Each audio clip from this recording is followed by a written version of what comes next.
Okay, Bulakay sa iyong araw mga kapatid, no. Pag-usapan natin itong videong to dahil ito'y may kinalaman mga tol, no, sa INC o sa Iglesia ni Cristo mga kapatid, no. Dahil alam niyo na, member tayo ng Iglesia ni Cristo.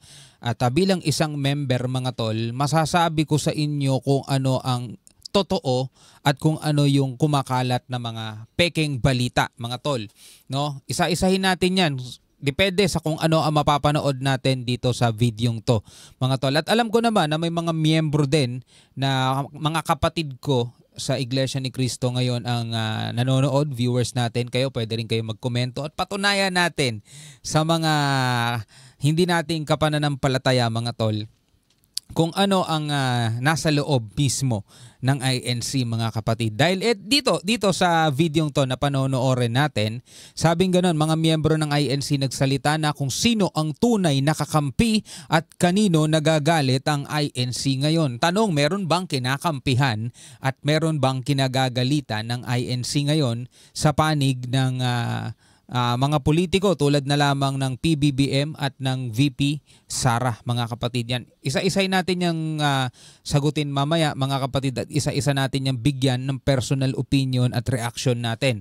No, batay na lamang mga tol sa ating knowledge o batay na lamang dahil tayo ay isang miyembro at kung ano lamang ang natatanggap nating tagubilin, yun lamang ang ating masasabi mga tol, no. So wag na natin patagalin to, no. Total wala na rin naman tayong inihintay na panoorin na natin to. Isipin mo ito, isang relihiyosong samahan na kilala sa disiplina at pagkakaisa. May halos 3 milyong miyembro at taglay ang kakayang magtala ng solidong boto sa bawat eleksyon. Sa Pilipinas lang yan. Ngayon, sa gitna ng tumitinding tensyon sa pagitan ng Pangulong Ferdinand Bongbong Marcos Jr. at pangalawang Pangulo Sara Duterte, biglang naging sentro ng usapin ang Iglesia ni Cristo. Pero ano nga ba ang totoo? Totoo bang panig ang INC kay VP Sara Duterte o panig ito kay Marcos? At paano naapektuhan ng fake news ang kanilang mga imahe?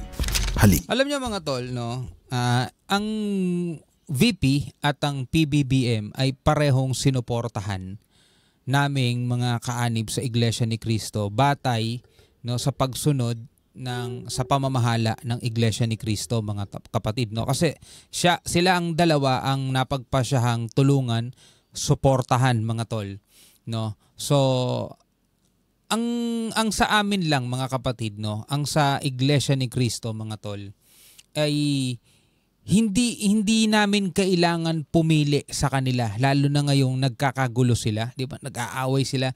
Hindi namin kailangan pumili o hindi kailangan pumili ng pamamahala sa kanilang dalawa, mga tol. No, ang pinipili ng pamamahala ng Iglesia ni Cristo, mga tol, is kung ano yung mapapakinabangan ng buong bansa. Tandaan ninyo mga tol, kung ano yung ikakaganda o lalo ikakapayapa ng ating bansa. Kasi imagine nyo mga tol, kung mamimili ng isa, matitigil ba ang kaguluhan? Di ba hindi? Di ba? Kung mamimili ng isang panig mga tol, ano ang magiging epekto niyan, no, sa ating bansa mga kapatid, no? Wala Walang magandang epekto yun Pero kung hindi ka mamimili at ang itataguyod mo, ang igigiit mo is yung kapayapaan, pagkakaisa mga tol, para yan sa kapakinabangan ng lahat.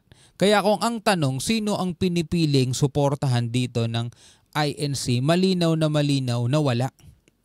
No? Walang pinapanigan, kundi ang panawagan is para sa kapayapaan mga tol. Atin itong pag-usapan at nakakagulat ang isang matinding revelasyon.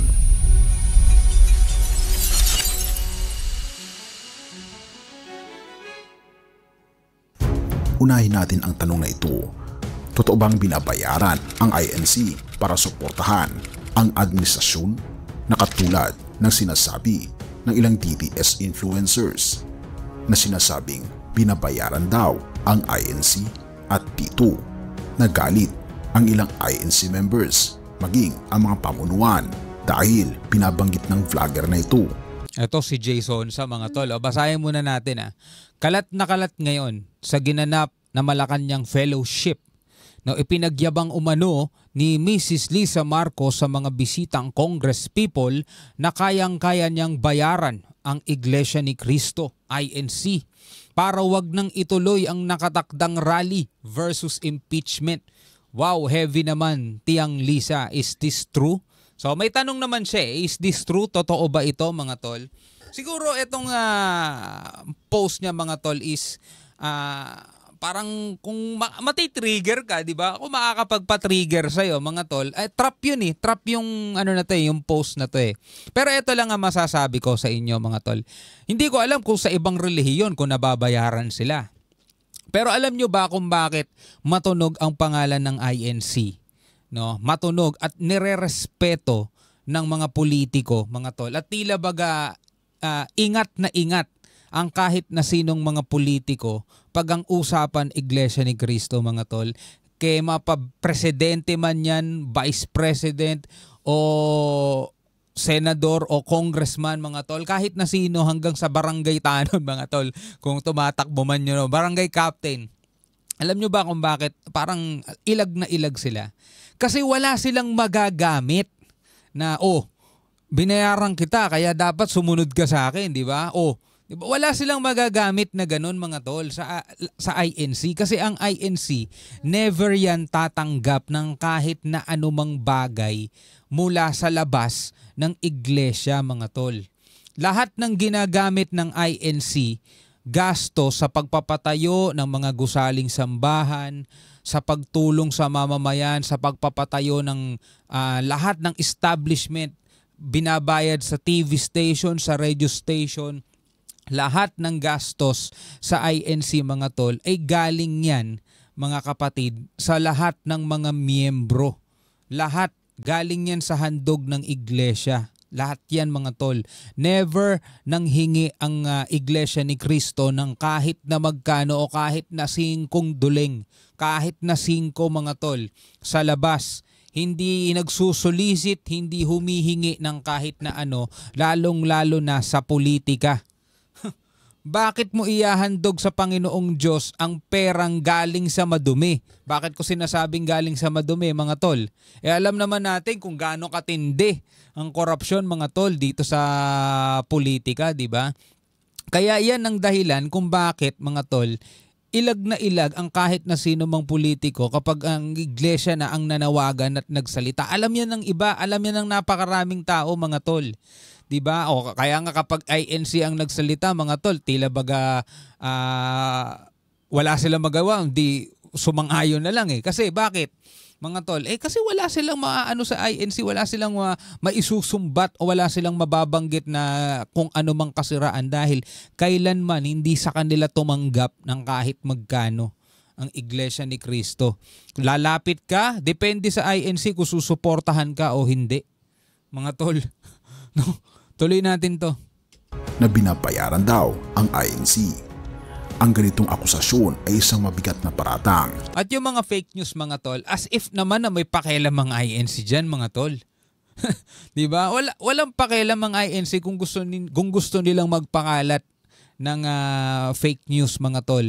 Dahil hindi magigiba ang pananampalataya ng isang miyembro sa Iglesia ni Cristo. Batay lang dito sa mga fake news niyan kasi yung mga member mismo ang nakakaalam ng kung ano ang katotohanan.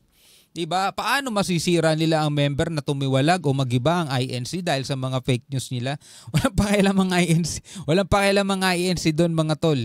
Walang pakialam. Yung mga miyembro, yung mga talagang regular na mananamba, diba? Hindi maaapektuhan kasi alam ng mga miyembro, mga tol, kung ano yung katotohanan sa peke. Lalo't kilala ang INC sa kanilang prinsipyo ng disiplina at pagkakaisa. Pero bakit nga ba may ganitong haka-haka? Sa kabila ng kakulangan ng ebidensya, patuloy na kumakalat ang balitang ito sa social media at ito ay isang fake news. At dahil dito, hindi na iwasang maglabas ng saloobin ang ilang miyembro ng INC. Totoo, mga kapatid, may mga miyembro talaga ako. Naglalabas ako ng saloobin, naglalabas ako ng kung ano yung katotohanan. Nagsasabing sila'y galit at naiinis sa maling impormasyon na ikinakabit sa kanilang simbahan. Hindi kami bayaran at lalong hindi kami nagpapabayad Para sa boto, ito ang mariing pahayag ng ilan sa kanilang hanay. Pero eto lang mga tol, hindi ko sinasabing perpekto mga tol. Merong mga ilang miyembro na talagang alam mo yun, hindi naman ganun kalalim. Pero hindi ito kumakatawan sa kabuuan ng iglesia.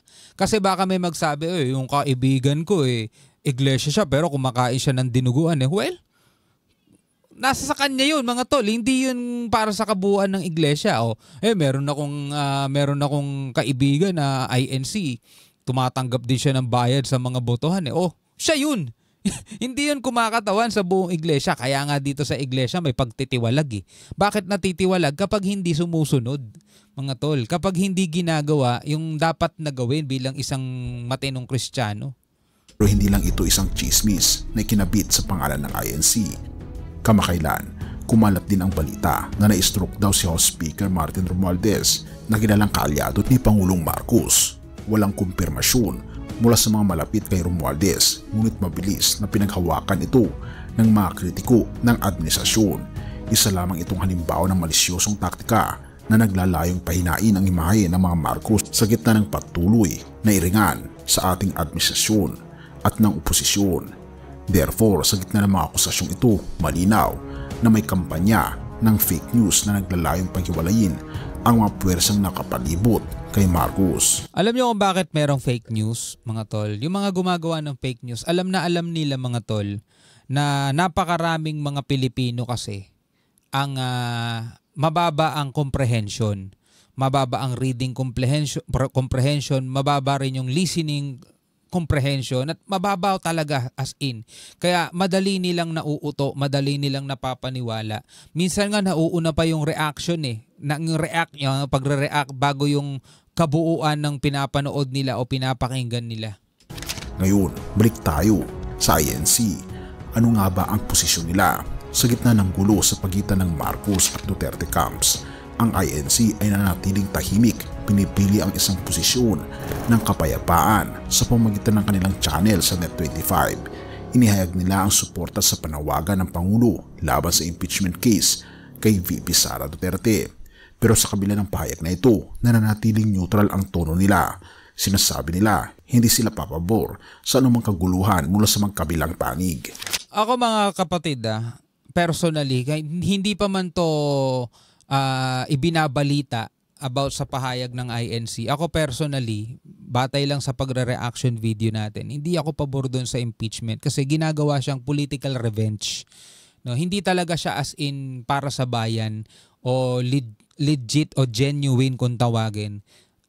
Meron tayong tinatawag na parang paghihigante mga tol. Yun ang nagagamit para sa pagsusulong ng impeachment na ganyan. Unang-una, pera ng taong bayan ang gagamitin diyan, gastos, oras na kahit kanino mo itanong pa na ibang mga nag-o-observe dito mga tol, ayaw din nila ng impeachment. Ngunit bakit nga ba tila mas malapit ang INC kay Marcos kaysa kay Duterte? Maraming komento mula sa mga taga-suporta ni Marcos ang nagsasabing sila ay INC. Op. Mula po kay Ferdinand Marcos Sr. hanggang kay BBM, todo suporta kami ng mga INC. Siguro siya lang. Siya lang mga kapatid, no? At sila ay Marcos loyal. Ang INC ay loyal sa Marcos magpakailanman. Hindi rin mga tol. Hindi rin. Ilan sa mga ito ay babasahin natin. Sabi dito, ang INC. Hindi mo masasabing INC ang isang nagko-comment kahit sabihin niyang INC siya. Okay? Si ay loyal sa Marcos. Kaya hindi natin dapat basta paniwalaan yung mga ganitong klaseng komento. Magpakailanman. Isa pa sa mga comment. Busy ngayon ang mga kaanib sa Iglesia ni Cristo sa paghahanda para sa year-end Thanksgiving. Busy ngayon ang mga kaanib na Iglesia ni Cristo sa paghahanda para sa year-end Thanksgiving. Isa pa dito. Okay, ito basahin natin. INC po ako.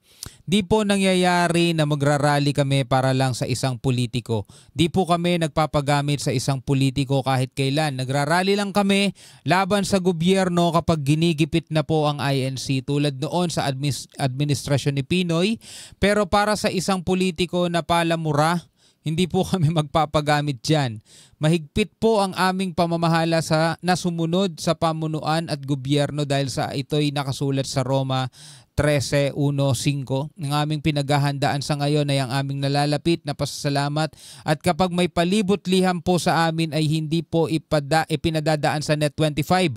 Ang Net25 po ay hindi opisyal na dinadaanan ng tagubilin kundi sa circular po sa bawat lokal, at ang Net25 ay hindi po pag-aari ng INC kundi ang INC TV. Ang Net25 ay pag-aari lang po ng miyembro. Mga kapatid, ito parang ano to parang member siya ng INC, mga tol. Na kung napanood nyo na yung reaction video natin nung nakaraan, mga kapatid, ang mga tagubilin ay normal na ipinapadaan sa palibot-liham na tinatawag dito sa panahon ng aming mga pagsamba. Like for example, kung magkakaroon ng rally, ay dumadaan yan, no, sa pangapalibot-liham na binabanggit sa pagsamba o after ng pagsamba namin, mga tol. Pero sa ngayon, yung mga nababalitang rally-rally na inihahanda daw o ikinakasa ng Iglesia ni Cristo, sa ngayon, mga tol, wala pang nakakarating, wala pang binabanggit at wala pang itinatagubilin. Kaya yung rally, mga kapatid, no, ako na mismo magsasabi, wala pang ganyan, no? Wala pang ganyan. Okay, tuloy natin. Ay binabanggit, INC po ako. Di po nangyayari na mag-rally kami para lang sa isang politiko. Di po kami nagpapagamit sa isang politiko kahit kailan. Nagrarally lang kami laban sa gobyerno kapag ginigibit na po ang INC, tulad noon sa administrasyon ni Pinoy. Pero para sa isang politiko na palamura, hindi po kami paggagamit dyan.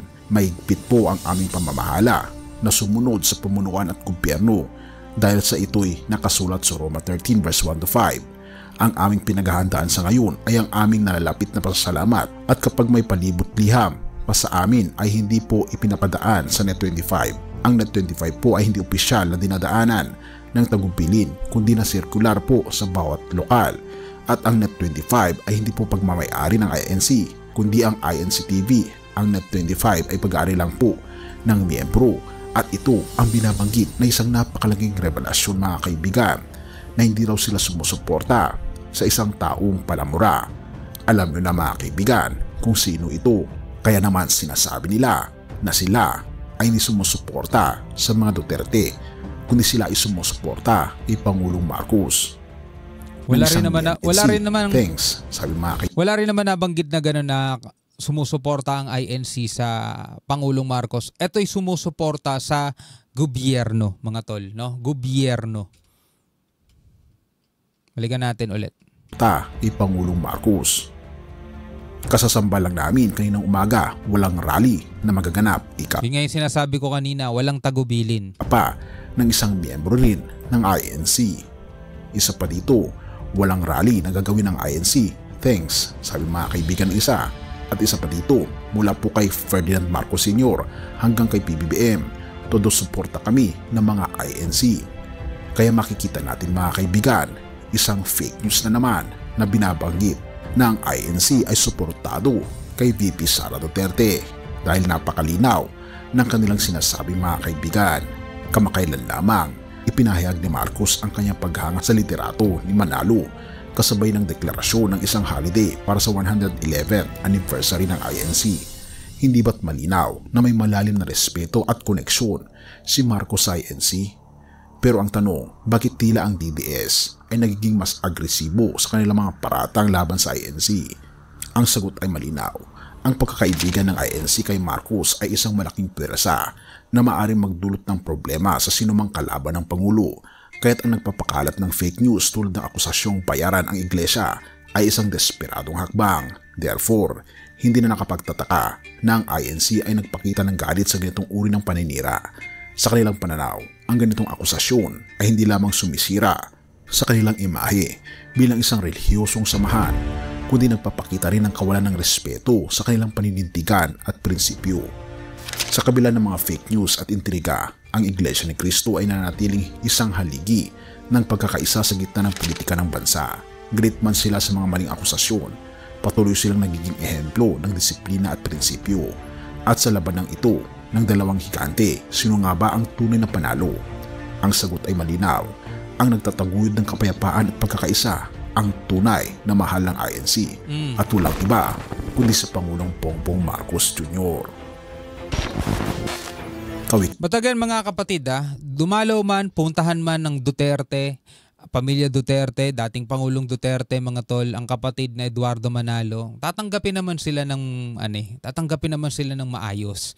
Kung dadalawin man sila ng PBBM, tatanggapin din sila ng maayos. Ibig sabihin walang itatakwil, 'di ba? Walang pipiliin. Kasi ang hangad ng INC, mga tol, is kapayapaan para sa buong bansa. At hindi makakatulong, mga tol, kung susuportahan ng INC ang isang panig at itatakwil ang kabilang panig, dahil alam mo 'yon, magdudulot lang talaga ng lalo pang matinding kaguluhan yung mga ganyang mga bagay. Ang panawagan palagi ng INC, mga tol, is kapayapaan, unity. Diba? Yun lang talaga, mga kapatid, no? Anyway, bilang isang Pilipino, ano ang masasabi mo rito? Comment ka na lamang sa ibaba. Hanggang sa muli, ako nga pala si Shobaldi. Peace out.